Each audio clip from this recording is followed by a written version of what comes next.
The living, breathing world is a unique and spectacular marvel. Here, the great white shark is one of those majestic marvels of nature, peacefully swimming here, admiring its surroundings and serenity, without a care or interest in humans above. Okay, maybe not. Yes, this isn't really a David Attenborough documentary. This is indeed ManEater, available now on consoles and PC. Here I'm diving into the PC version to see the best it can offer. Yes, I am aware that's not a great white shark, but the real question is this all mouth and no teeth, or are we going to need a bigger boat? That's a 20-footer. 25. 3 tons on them. RPGs don't always have to be on land in ancient Egypt. That's what ManEater really is, an RPG for the open water, starting off and working your way through and up the food chain by eating, customizing, and basically evolve your shark to be the biggest, baddest mother in the sea. And you've got someone out to hunt you. Scaly Pete and his son Kyle are in pursuit to make sure you don't have any more fishy snacks over the next few hours. You start your adventure as a small little pup, dropped into the bayou and left to your own devices.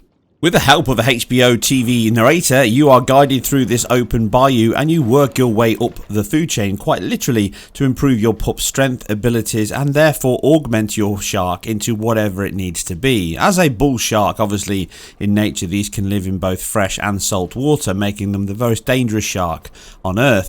And in addition to this, it also spends time to try and educate the player about marine life, biology, and how we are polluting and ruining the sea, and how all those have an impact on the life and ecosystem in terms of our lifestyle and what's in the sea itself. And I like the fact that it tries to educate as well as entertain. Hunger is a driving force for the bull shark.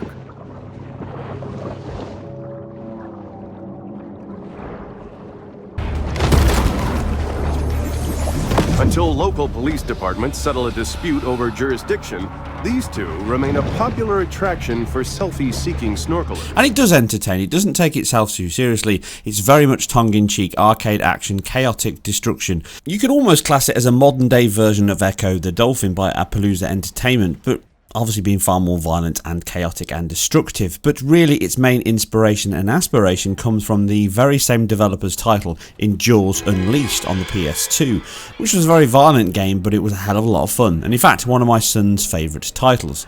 A game he still plays now and I still own here, and therefore a lot of the footage you see here is actually my son playing the game because he's a massive fan.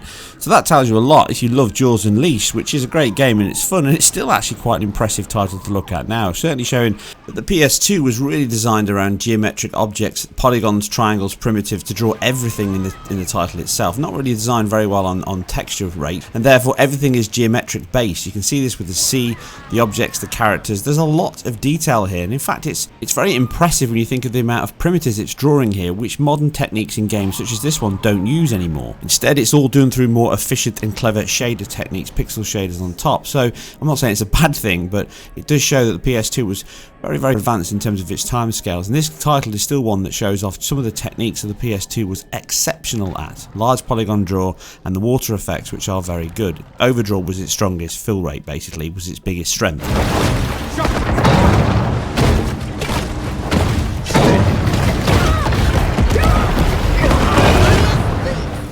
So, very much like that game, it's very similar to work your way up the ranks, and to talk about the game in far more detail than I possibly could is my first special guest on the show. Yes, my son is joining us to talk about ManEater, who's played this game to completion, so listen to an expert, don't listen to me. Well, you eat and survive, you start as a pup and then you make your way up the food chain, devouring everything you see.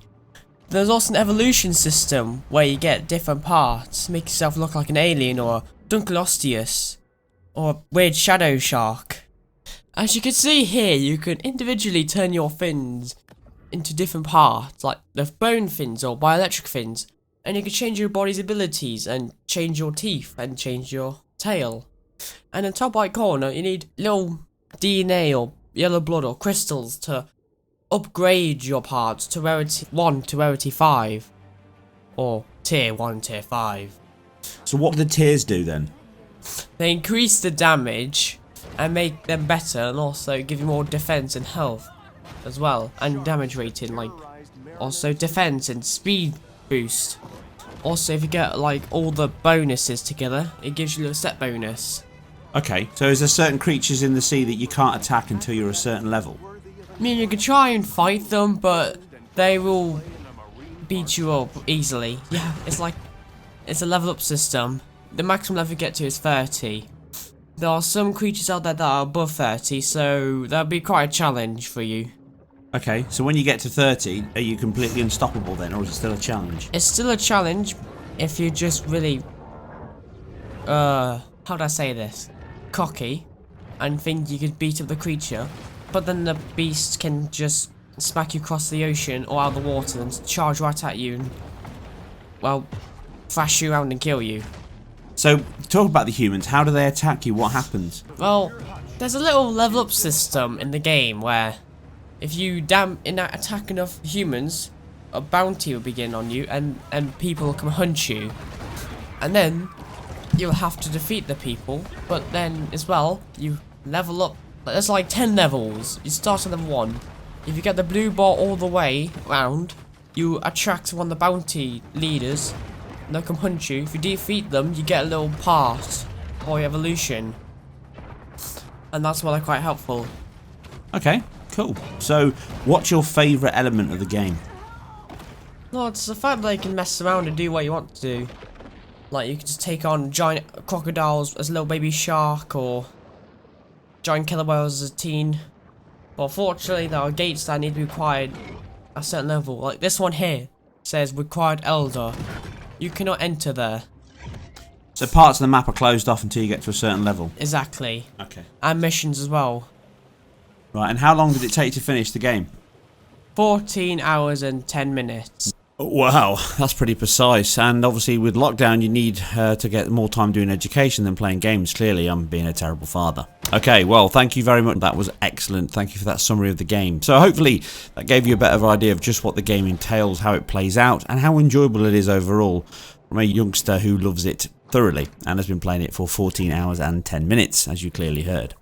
So overall the game is, again, it's a barrel of fun. It's more like an arcade game with an RPG element, but it really doesn't force you to do anything over time. You play it as you want, you open up the map, you unlock different areas, and you work your way through and progress. And that generally works exceptionally well. Presentation overall is very good. The menu system, the controls, the layout, the UI is all very well constructed, and the sound effects are very good, along with the storyline. He's just here for the summer. Studies marine biology.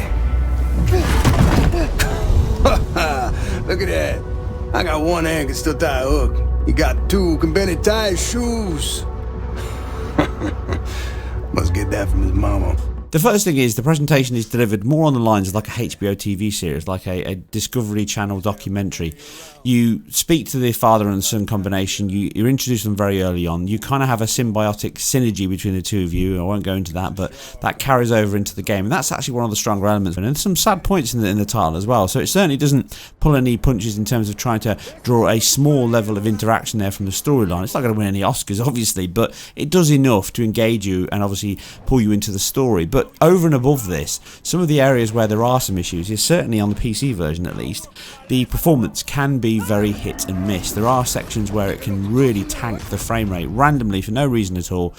And this can affect the performance and obviously the enjoyment of the title. It's not often, but it happens enough to be noticeable, and when it does, it's usually context switching, loading, streaming. It's not a GPU issue, it's not a CPU issue, it's just general code issues really. I mean, you get drops down from 120 FPS down to 50, so again those areas are jarring. This is at 1080p, so it's code issue, it's data, it's cache related, it's all that kind of stuff, view related, all those kind of things can cause issues briefly, and then quickly it's back to where it was before. So it certainly is quite heavy on the GPU at certain times, but at no point at 1080p is it really maxing an RTX 2070 out. So these issues aren't GPU related, and they're certainly not CPU related, but it can use the CPU quite heavily. So there are points where it can stress a single core up to 70-80% here on my Ryzen, so there's no way this is going to run anything above 30 FPS on console, because the IPC of those Jaguar cores is just not up to the task. along with it at times stressing an RTX 2070. Working through the settings, low certainly suffers from shadows and detail in the distance. That's solved quite significantly in medium, and then the shading effects on the water, the ripples and the pixel effects get enhanced, and then high just really refines all of that to a much better quality. Low is kind of off the cards because everything comes in too soon, the LOD's just too low, and the shadow quality is probably some of the lowest shadows I've ever seen. You can literally count the pixels of the shadows of the fish above you. So medium is where you want to be as a base minimum, and then you want to be really at high if you can. Highest, there's not a huge difference between high and highest, but there is a bit of a difference in performance. So at the highest setting it can be quite demanding, and therefore just notching it down to high does pull some of that back. You can see an example going from low to high. You're literally going from 150 FPS, which is the maximum the engine outputs. This game is rendered using Unreal Engine 4, and then it can drop right down to sub 60 FPS if you're running it on 4K. So 96 FPS at the highest point running it on the high settings, right up to 150 FPS. I ran the game at 30 FPS on much of the game being played because I had another issue, which was it wouldn't VSync. So you turn the VSync option on, and as you can see examples of here, you go to 60 FPS VSync on, you get 30. So it's half rate, and you go to 30 and you get 15. So you have to turn VSync off to get 60 and above, obviously, and I hate the tearing, so I played it with 30. I know right now that the PC Master Race will be up in arms that I played a game at 30, let alone 15 FPS, but I hate the tearing, so I just had to bite the bullet, and I prefer the high resolution on a 4K screen. And that's another issue that happened. It doesn't support DSR, it doesn't support super sampling, so when you try and super sample the image on a 1080p screen, it doesn't work. It still runs everything at 1080p, even though it's telling you that it's running at a 4K, it's not. And then on top of that, when you try to use windowed mode, it screws up all the image quality and the size, and the screen gets ruined, so you can't use that anyway. So in the end I ran 4K because I preferred the resolution. I didn't like the dips into 60 and the tearing, so I ran it at 30 FPS, and I really enjoyed it. That was with an Xbox controller in mind. If you use mouse and keyboard, then 30 does feel terrible, I will admit that. It's not an option really on PC. Mouse and keyboard has to be 60 or more. You can run this on certain screens at 60 FPS. I did manage to get it to work on another 4K screen that I've got, and it actually worked on that one for some bizarre reason, but it didn't work on my 1080p desktop, and it didn't work on my 4K Sony screen. So your look and your mileage may vary, but these are areas that the team really need to sort out and patch, and that carries over to just tweaking and optimization on the engine as a whole. So smaller teams tend to not have the budget, time, whatever skill set to do it, but again it looks like they're using the same scale up. So when you go to 4K from 1080p, everything's scaling linear, so therefore shadow quality, texture resolution, texture image post-processing, DOF, all that kind of elements, they're all scaling, so it puts a much bigger impact on the GPU, and you don't really need to do that when you go higher up. You can mitigate some of that by lowering settings elsewhere, so you don't scale everything linear, and these kind of areas where they can improve performance. It's not massive, but it is there, so just be aware that 4K is quite demanding on this particular game. But visually the game is very impressive. There's some beautiful use of artistic volumetric light beaming through the surfaces, lots of light masks over the edges of fins as light penetrates and peers through, lots of rim lighting, physically based rendering, they use volumetric lighting, and lots of neon colours and bright lights that lead the way with chains, and generally a very well constructed ecosystem and animals across the board that are convincing, along with a very convincing and solid environment that really sucks you into that world. And it looks much better underwater than it does above it, which is probably one of its biggest weaknesses alongside the human characters. When you're out of the water, the animation can be a bit glitchy, it can be a bit jerky, and the character models and the ships, they're not that well constructed, they look a bit cheap, but again, you're only there to eat them, they're only really cannon fodder to your hungry hippo. But it's good that you can go on land, and that weight and girth that the actual shark's got when it jumps up on land, and its dorsal fins and its fins bounce around like some kind of weird lizard. And it does mix up the gameplay style, so above water, underwater, the texture quality details and the character models can be a bit of a mixed bag. Generally the shadow quality is very good overall, and I do like the fact the shark can go on and off land. It does mix it up, but it works better under the ocean than it does above the ocean. And the variety across the levels is also an impressive mix. The crocodiles, the alligators, the sharks, the dolphins, the whales, there's loads and loads of features and creatures to attack and attack you here, so it does mix up the variety, with those munching on humans and divers always the nice little treat at the end of the day. Those dark sewer areas with the divers swimming around give me flashbacks to the old Lake Placid movie. It's got a really good look. Visually, it's very impressive. It's very well done. Artistically, it's very strong. There's just a few niggles here and there in terms of performance, but it's a fun game. It's not going to suck you in for hours on end or weeks on end. It's one of those games you can play for a little bit on and off, on and off. That's how I play it. My son loved it. It can be a bit grindy. That's my only concern with it. But if you love those type of games, you like to grind and get yourself to the best levels, rank yourself up, and make sure your shark is as good as it can be with all those different options of fins, teeth, and everything else, then it's perfect for that. It's a great blast. It's a brain out piece of fun, and it doesn't take itself too seriously. Anyway, I hope you guys and girls enjoyed this. If you did, please like, subscribe, all that good jazz, and I'll see you on the next one.